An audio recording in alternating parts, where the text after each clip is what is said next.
Voilà, donc nous allons toucher maintenant la 5e trompette. Ok? Vous allez remarquer que j'ai mis la 5e trompette ici. Ça retentit.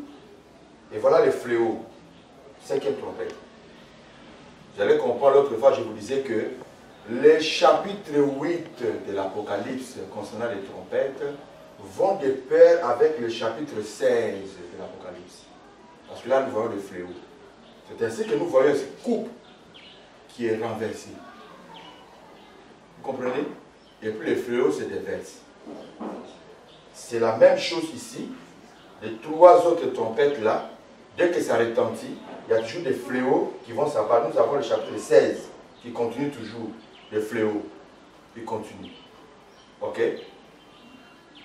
Donc, là, il y a d'autres versets qui manquent. Ça va aller jusqu'au retour de Christ Jésus. Donc, nous touchons maintenant la 5e trompette. Nous allons à chapitre 9, verset 1er. Apocalypse 9, verset 1er. Apocalypse 9, verset 1er. Le 5e ange sonna de la trompette. Et j'ai vu une étoile qui était tombée du ciel sur la terre.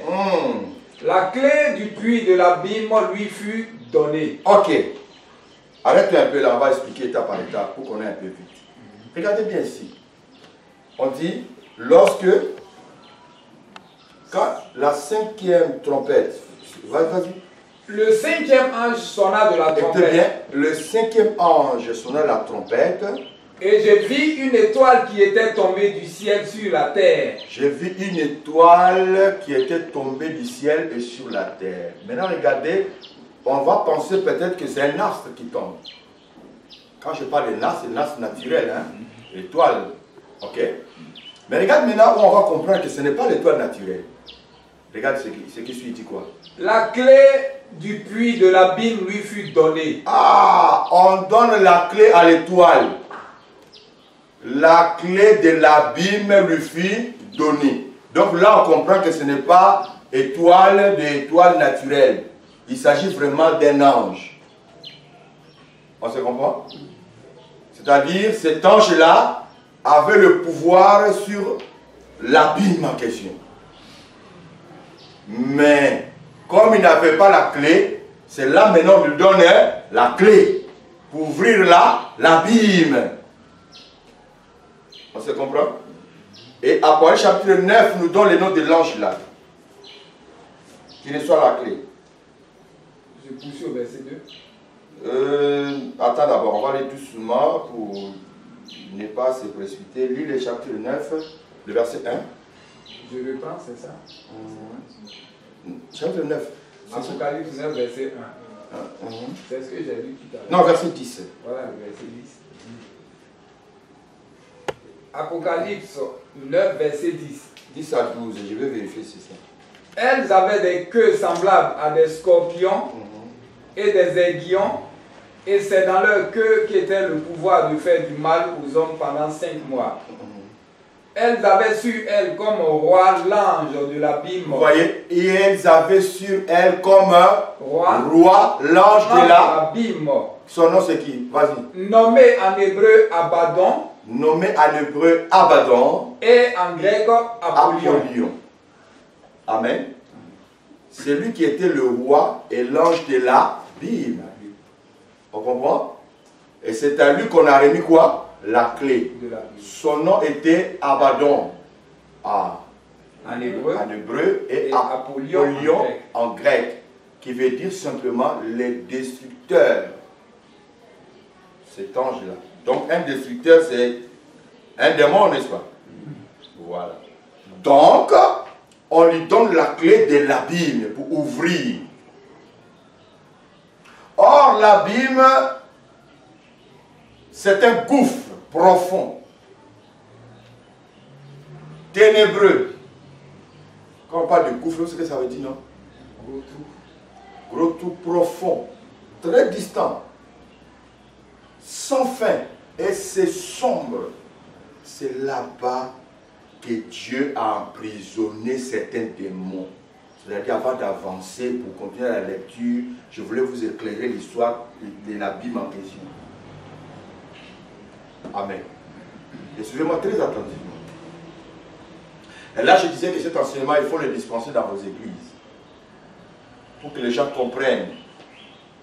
Quand il y a eu ces événements-là, le premier enseignement que j'ai donné sur les sauts, j'ai demandé à tout le monde d'être là par rapport aux événements. Et puis j'ai dit que ça ne vient pas de Dieu. Ce n'est pas des fléaux qui viennent de Dieu. Parce que je maîtrise les fléaux. Quand nous rentrons dans les sauts, nous voyons les fléaux, les jugements de la colère de Dieu. Mais ça vient des hommes. Et là, ça rejoint Matthieu 24. Vous comprenez? Où Jésus a parlé, vous entendez parler des bruits de guerre, la famille, la maladie. C'est la méchanceté des hommes. Parce que la charité refroidira, le péché aura accru. Voilà, c'est dans ça on est. Parce que la guerre là, c'est l'homme qui fait la guerre contre son ami. Amen. Mais la colère de Dieu que nous attendons là, frère, ce n'est pas encore descendu. Jésus a appelé ce que nous vivons là, c'est le commencement de la douleur. Vraie douleur là, c'est les trompettes.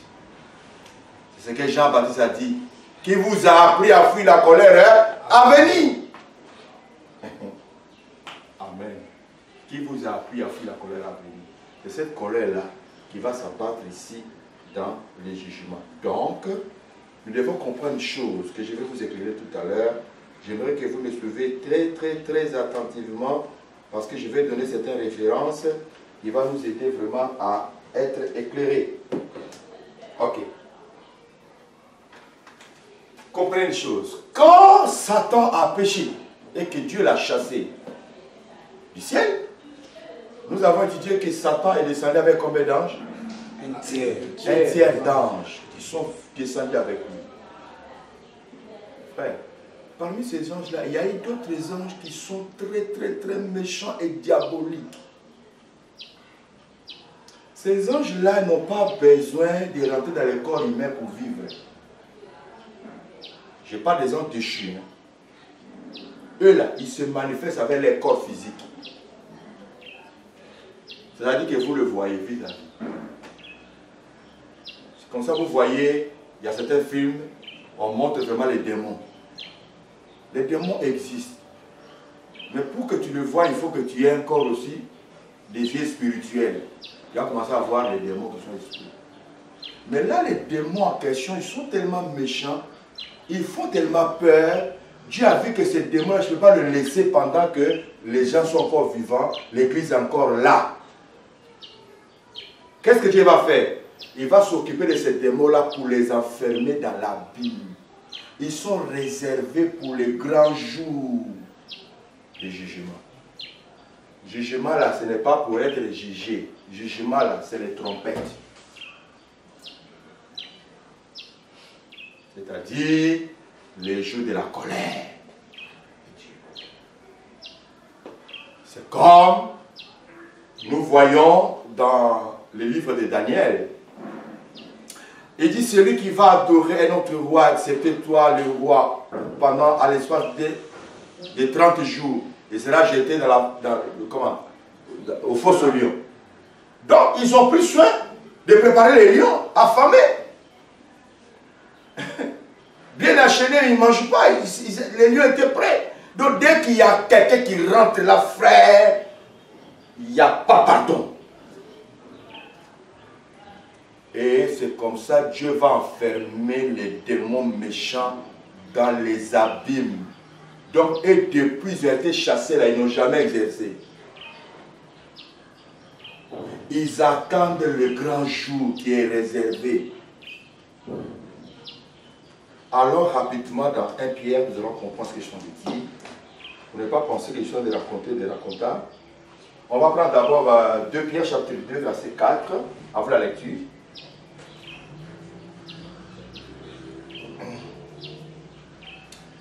On fera tout pour arrêter dans 15 minutes.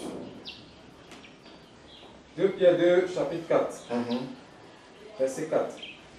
Car si Dieu n'a pas épargné les anges qui ont péché, vous entendez, si Dieu n'a pas épargné les anges qui ont péché, mais s'il les a précipités dans les abîmes des ténèbres, s'il les a précipités dans les abîmes des ténèbres, et les réserve pour le jugement, ah, il les réserve pour le jugement, oui. S'il n'a pas épargné l'ancien monde, ok, d'accord, il les réserve pour le jugement. On va dans Jude, chapitre 1, verset 5 à 6. Juge ou bien Jude. Jude, chapitre 1. Jude 1, verset 5 à 6. Là, il n'y a qu'un seul chapitre. Jude 1, 5. Je veux vous rappeler, à vous qui savez fort bien toutes ces choses, que le Seigneur, après avoir sauvé le peuple et l'avoir tiré du pays d'Égypte, fit ensuite périr les incrédules, qu'il a réservé pour le jugement du grand jour, enchaînés éternellement par les ténèbres. Vous voyez, enchaîné éternellement par les ténèbres. C'est ça la Bible, le lieu des ténèbres. Enchaîné pour... Vas-y. Enchaînés éternellement pour les ténèbres, les anges qui n'ont pas gardé leur dignité. Vous voyez, enchaînés éternellement dans les abîmes, les anges qui n'ont pas gardé leur dignité. Ok? On dit enchaîné éternellement. Éternellement ne veut pas dire, dans ce sens qu'on parle là-bas, que c'est pour toujours. Non. C'est réservé comme Pierre nous a révélé pour le jour du jugement. Les jugements dont on parle là, c'est les jugements que les trompettes vont retentir. Cela veut dire que ces démons-là vont commencer à exercer au moment où la 5e trompette va sonner. Il faut libérer les démons de l'abîme. Maintenant, si nous allons rapidement à Luc chapitre 8, le verset 27, frère, des fois on lit ça comme ça, jusqu'au verset 39. Jésus traverse à l'autre rive du fleuve, il croise un fou qui avait une légion de démons. Et les démons se sentent dérangés. Mais regarde ce que les démons vont dire à Jésus. Lis un peu, frère. Luc chapitre 7. Non, 8, verset 27. Luc 8, verset 27. Sur verset 39. Luc 8, verset 27. Lis très fort. Lorsque Jésus fut descendu à terre, écoutez bien. Vas-y. Il vint au-devant de lui un homme de la ville qui était possédé de plusieurs démons. Depuis longtemps, il ne portait point de vêtements et avait sa demeure non dans une maison, mais dans les sépulcres. Ayant vu Jésus, il poussa un cri, se jeta à ses pieds et dit d'une voix forte. Dis d'une voix forte. Qu'y a-t-il? Qu'y a-t-il entre toi et moi? Entre toi et moi. Ça, c'est maintenant la conversation entre Jésus et les démons. Les démons ont senti que ce monsieur est venu pour nous enchaîner. Ils avaient peur de quelque chose, les démons là. Vas-y. Qu'y a-t-il entre toi et moi? Jésus, fils du Dieu très haut. Je t'en supplie. Écoutez maintenant, je t'en supplie. Ne me tourmente pas. Ne me tourmente pas. Verset 29. Car Jésus commandait à l'esprit impur de sortir de cet homme, dont il s'était emparé depuis longtemps. On le gardait lié de chaînes et de fer aux pieds. Mais il rompait les liens. Et il était entraîné par les démons dans le désert. Jésus lui demanda, quel est ton nom? Quel est ton nom? Légion, répondit-il, car plusieurs démons étaient entrés en lui.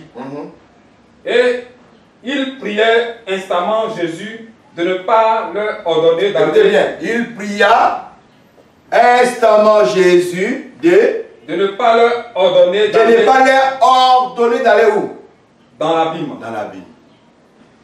Est-ce que vous comprenez un peu?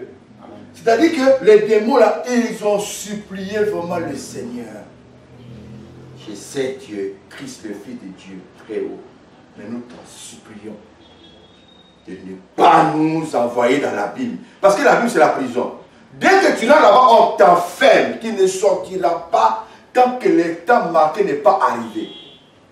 Donc, je tiens déjà à attirer votre attention de dire au peuple de Dieu, pendant que nous vivons sur la terre, les attaques démoniaques que nous vivons là, ça ne veut rien dire par rapport à la 5e trompette qui va sonner. Pourquoi? Parce qu'à l'ère où nous parlons, il y a des démons qui sont enfermés dans les abîmes qui ne sont pas encore sortis. Amen. Donc les jours qu'on libère ces démons-là, ils seront en pleine colère. Est-ce que vous comprenez ça? C'est-à-dire qu'il n'y aura pas pardon. Et ces démons-là, ce n'est pas démons esprit. Ils ne sortiront pas esprit pour dire que non, on est esprit. Non. Les choses vont prendre toute connotation. Et c'est dans la même abîme là, selon, pour ne pas trop prendre le temps, c'est là pour le chapitre 20, verset 1 à 2. Quand le Christ viendra, avant que le Seigneur règne sur la terre pour 1000 ans, ils vont enchaîner Satan et l'enfermer aussi dans l'abîme, dans la prison. Satan sera enfermé. Et lui, son temps sera pour 1000 ans. Donc Satan est enfermé pour 1000 ans. Pendant le règne de Christ, ne passe pas devant la caméra. Pendant le règne de Christ, les 1000 ans de règne de Christ, Satan est enfermé, Christ règne paisiblement. Mais quand les 1000 ans seront accomplis, ils vont ouvrir la Bible pour qu'ils sortent. Et voilà pourquoi, en résumé, vous devez comprendre d'abord, il y a des démons qui sont enchaînés dans les abîmes qui ne sont pas encore sortis. Ces démons sont réservés pour le jour de jugement. Le jugement en question, c'est le jour de jugement de la colère de Dieu qui va s'abattre sur la terre. Alors voilà maintenant comment on décrit ces démons-là. Nous laissons maintenant dans la lecture. On continue. Apocalypse 9 toujours. Is alright. Verset combien? On a déjà lu le verset premier. Mais est-ce qu'on a fini le verset premier là? Oui. D'accord, donc le verset 2. Apocalypse 9, verset 2. Et elle ouvrit le puits de l'abîme. Et il monta du puits une fumée comme la fumée d'une grande fournaise. Ah, il monta du puits une fumée comme la fumée d'une grande fournaise. Maintenant les gars, ce que la fumée va faire. Et le soleil et l'air furent obscurcis par la fumée du puits. Ah, le soleil fut obscurci par la fumée du puits. C'est-à-dire que la fumée qui sort là, c'est une fumée noire, sombre. Et dès que la fumée là sort, même l'éclat du soleil ne peut plus donner. Là encore, frère, ça nous réserve des mystères. Parce que je vous ai fait comprendre que ici nous sommes dans quel temps? La dernière semaine d'après-midi. La deuxième moitié. La deuxième moitié d'une semaine, des 70 semaines de Daniel. Ok? Et là, c'est temps, on appelle ça le temps de 30 minutes de silence. De silence. Cela veut dire dans 30 minutes de silence, il n'y aura pas d'adoration. Et là maintenant, l'abîme étant ouvert, la première des choses qui sort de l'abîme, c'est la fumée noire, sombre. Et la fumée a le pouvoir même d'obscurcir le soleil. Cela veut dire que, vous voyez, quand Salomon a fait l'offrande dans les temples, même les sacrificateurs, il y avait la fumée qui montait, qui remplissait, c'était la gloire de Dieu qui remplissait partout. Et on ne pourrait plus travailler parce que cette fumée-là décantait la gloire du Seigneur. Et là maintenant, les démons qui sont là, la fumée représente la gloire diabolique qui va envahir toute la terre. La terre va connaître un temps sombre que la terre n'a jamais connu. Est-ce que vous comprenez? C'est-à-dire le soleil ici, non seulement le soleil fini sera obscurci, mais ce temps-là, il n'y aura plus l'évangile, frère. Ça serait 30 minutes de silence. Il n'y aura plus l'évangile. Tu ne verras plus ici, les gens sont de prier, invoquer Jésus. Fini. Expérimentons ce que nous sommes en train de vivre maintenant dans le Covid-19. Les églises sont fermées. Mon voisin là, il faisait tous les bruits, mais là, il ne fait plus. S'il veut prier, peut-être c'est lui seul. Les églises sont fermées, les mosquées sont fermées, tout est en silence. Nous, on a fait le premier culte. Il y a un commissaire qui est venu à l'église pour dire qu'il est fermé. J'ai appris que vous priez ici. Ça, ce sont des ombres de bien à venir. Comme Jésus pourrait dire le commencement de la douleur. Pour vous donner un peu une image. il y a les vaccins, on veut vacciner les Africains pour qu'il y ait beaucoup de morts et tout ça là. C'est les images de la marque de la bête, les vaccins que vous voyez. Quand ça va sortir, la bête, ça c'est obligatoire. Vous voyez comment tous les présidents du monde sont unis. Les frontières sont fermées. Là, on ne voyage plus. Pour aller même à l'intérieur, ici, Abidjan aujourd'hui est isolé. Il faut l'autorisation pour sortir d'Abidjan. Dans certains pays, les gens sont confinés, ils ne sont même pas dehors. Au Congo, il y a 2 communes qui sont confinées. Totalement. Donc, ils ne sont pas dehors. Vous restez dedans. Frère, c'est l'image des choses à venir. Ou quand tu n'as pas l'autorisation, on t'attrape, chicote. Si c'est l'heure de la veillée, on t'attrape, c'est chicote.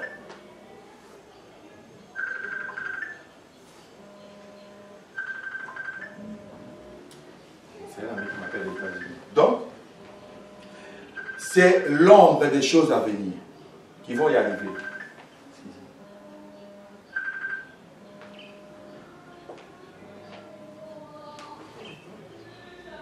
C'est des choses qui vont y arriver. Si tu n'as pas la marque de la bête, on te tue. Tu n'as pas d'autorisation, on te chicote. Tu sors après 21h, 21h à Côte d'Ivoire, là on est dans le confinement.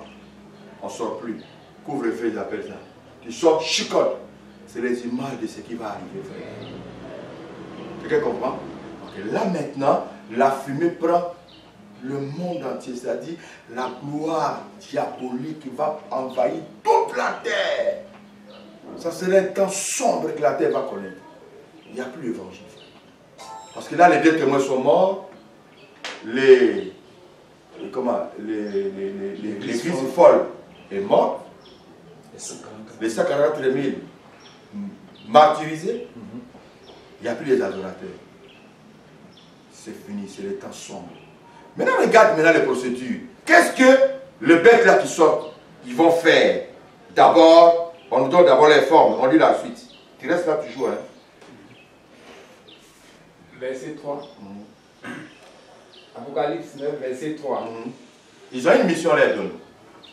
De la fumée sortit des sauterelles qui se répandit sur la terre, et il leur fut donné un pouvoir comme le pouvoir qu'ont les scorpions de la terre. Ah, là maintenant, nous sommes à la 5e trompette.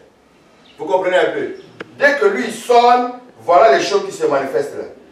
Ça là sont des fléaux qui vont s'abattre. Voilà, 5e trompette dès que ça sonne. Mais là, nous sommes encore dans les sauterelles. On dit les sauterelles. On les donne le pouvoir qui ont les scorpions. Scorpion a quel pouvoir? Le venin. Le venin, c'est de piquer. Les scorpions fuient à partir de ça. Sa queue. C'est sa queue. Parce qu'il pique. Donc, ceux-là, les démons là, il ne faut pas les spiritualiser. On dit scorpion, cela veut dire que c'est une puissance diabolique. Ou quand ça fait tout, ça va faire. C'est pas spirituel. Les mots qu'on nous parle, c'est des démons physiques. C'est-à-dire que 5e trompette va déclencher la manifestation des démons physiques sur la terre. Là, quelqu'un me comprend. Oui. Pourquoi je dis qu'il faut prêcher ce message dans les églises? On n'a pas encore vécu ces choses comme ça. C'est-à-dire que tu marches comme ça, démon avec qui? Il marche avec toi. Donc sa mission c'est de piquer. Hein? Ce n'est pas un scorpion petit, hein? Regarde, on nous décrit, vas-y, vas-y. Verset 4. Il leur fut dit de ne point faire de mal à l'herbe de la terre. D'abord l'interdiction là ici de ne point faire de mal, hein, à l'herbe de la terre. C'est-à-dire l'herbe là, ne mangez pas, ne touchez pas l'herbe. 2. Ni à aucune verdure, ni à aucun arbre, mais seulement aux hommes qui n'avaient pas le sceau de Dieu sur le front. C'est-à-dire, ils vont sortir, ils vont seulement aller vers les personnes qui n'ont pas le front de Dieu sur la. C'est-à-dire, j'ai fait comme le scorpion, quoi. Vous voyez, le scorpion, quand il marche là, il a des freins bizarres. Et puis là, il m'a demandé de tourner. Ok? My God. C'est-à-dire, lui, dans son esprit, il est déjà proclamé. Quand il te voit, il sait que tu n'as pas le front, la marque de Dieu sur ton front. Or, maintenant, faisons l'analyse. Ceux qui ont été scellés, les 143 000, est-ce qu'ils sont encore là? Non. Ils ne sont plus là. L'église est folle. Elle est là? Non. Elle n'est plus là. Les deux témoins sont là? Non, ils ne sont plus là. Donc cela veut dire qu'il n'y a plus quelqu'un qui a les sceaux de Dieu. Ça veut dire que tout le monde serait exposé maintenant. Frère, on continue la suite, regarde. Verset 5. Il leur fut donné non de les tuer, mais de les tourmenter pendant 5 mois. Ah! Vas-y, vas-y. Eux, le tourment qu'elles causaient était comme le tourment que cause le scorpion quand il pique un homme. C'est-à-dire, ils ont reçu l'ordre de dire ne tuez pas ces gens-là, mais il faut le maltraiter. Créer la douleur. Frère, scorpion, il dit la douleur que ça crée là, c'est comme quand les scorpions te piquent. Bon, moi, Dieu merci, les scorpions n'ont pas encore piqué. Je ne souhaiterais pas ça parce que là, j'étais dans le... Mais j'ai déjà vu les scorpions. J'ai déjà été enfant des scorpions. J'ai failli être mordu par un scorpion noir là sur 2 plateaux même. Et j'ai vu. Et on l'a tué. Frère, douleur que les scorpions font là. C'est-à-dire quand ça te pique là, douleur là. Tu sens ça comme... comment on appelle ça? Le courant. Piqûre, hein? Ouais, piqûre quand le produit rentre dans le corps là. Voilà. Ça fait là. Maintenant on enlève.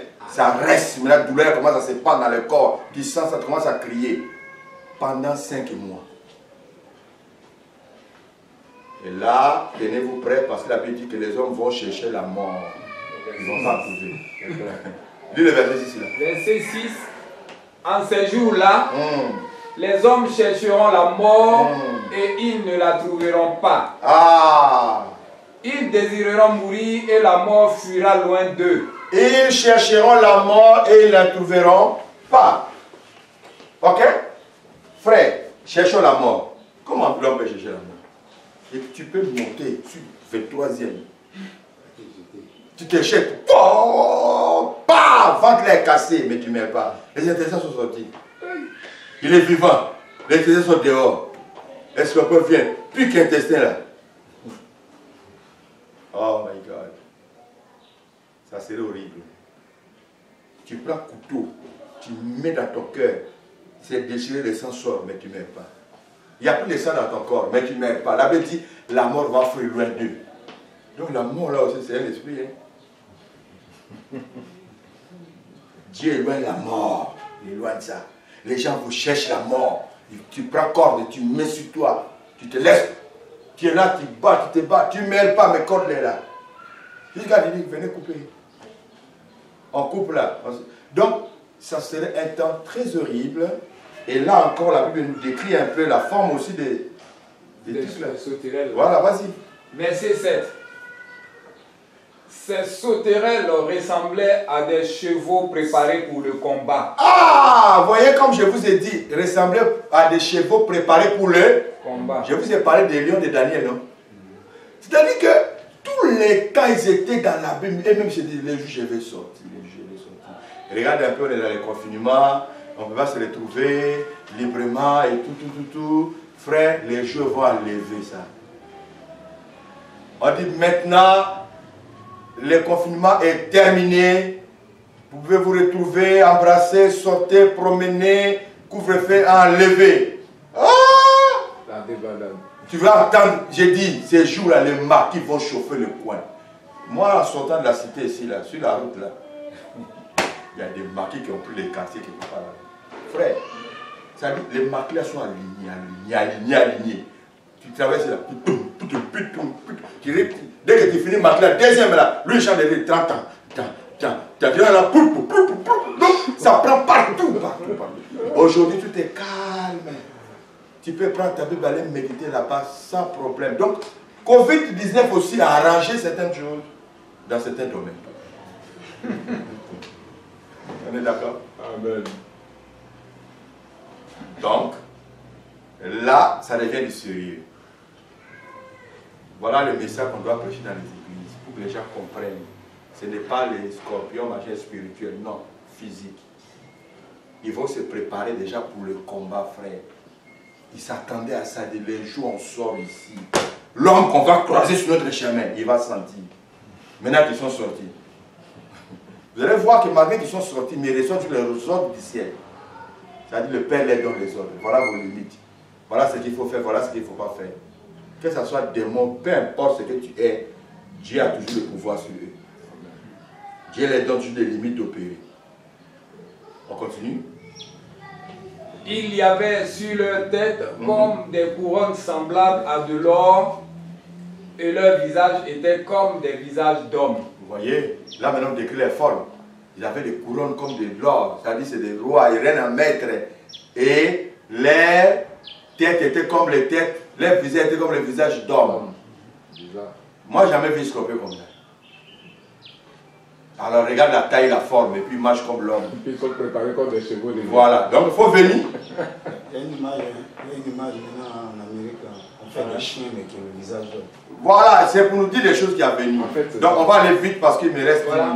Il reste 5 minutes. Elles avaient des cheveux comme des cheveux de femmes, Oui. et leurs dents étaient comme des dents Pas de jusqu'à la fin. lion. Pas jusqu'à la Et fin. leurs dents étaient comme des dents de lion. Elles avaient des cuirasses comme des cuirasses de fer, et le bruit de leurs ailes était comme un bruit de char à plusieurs chevaux qui courent au combat. Ça, c'est les ailes. Hein? Le scorpion n'a pas d'ailes. Mais lui, là, ils ont des ailes. Ok? Et ils ont des cheveux comme des lions. Comme des femmes. Cheveux des femmes, ok. Les dents comme des dents des lions. Quand il faut les ailes comme ça, trrr, on dirait les bruits des chars. Les chars dont on parle, c'est les chars de leur temps. Ouais, à plusieurs chevaux. Plusieurs chevaux. C'est-à-dire, le bruit des chars là, toi-même tu dis, ils viennent, ils arrivent. Oh, ils sont encore au loin, mais tu entends déjà le bruit qu'ils arrivent. Frère, ça serait catastrophique. Et toutes ces choses se passent à la dernière partie d'une semaine de Daniel. C'est-à-dire pendant 1260 jours. Là, l'adoration finit. C'est le diable vraiment qui règne sur la terre. Malgré qu'il règne sur la terre, il y a les scorpions qui frappent aussi tous ceux qui ont adoré le diable. Tous ceux qui ont la marque de la bête. Ça les chicote aussi. C'est compliqué, frère. Ouais. Il a servi en bête. Ils les ont frappés, mais ils ne meurent pas. Parce qu'ils vont continuer à vivre d'autres fléaux qui vont venir. Ok, donc tu as fini, non? Maintenant, bon, verset 11. Non. Verset 10. Verset 10, ça c'est notre... Elles avaient des queues semblables à des scorpions et des aiguillons, et c'est dans leur queue qu'était le pouvoir de faire du mal aux hommes pendant 5 mois. Elles avaient sur elles comme roi l'ange de la Bible nommé en hébreu Abaddon et en grec Apollyon. Voilà, c'est fini. Verset 12. Le premier malheur est passé. Non, ça, le premier malheur est passé. On a fini la 5e trompette. Amen. Amen. Je crois que vous avez compris, non? Oui. Voilà, donc le samedi qui vient par la grâce de Dieu, nous allons parler sur la 6e trompette et ses fléaux. Alors là, frère, si tu as manqué, je suis désolé. Parce que déjà, à partir d'ici, l'Antéchrist sent maintenant que le Christ est à la porte. Ici, nous allons voir l'organisation de l'Antéchrist, l'armée de l'Antéchrist, comment ils vont préparer, dans quel pays ils vont entrer, quelle sera l'opération qu'ils vont entamer pour accueillir maintenant le retour de Jésus et pour déclencher la guerre d'Armageddon à partir de la 6e trompette qui va sonner. Alors là, ici, ça serait catastrophique. Donc les deux là, tu ne dois pas manquer. Que le Seigneur nous bénisse. On peut se lever.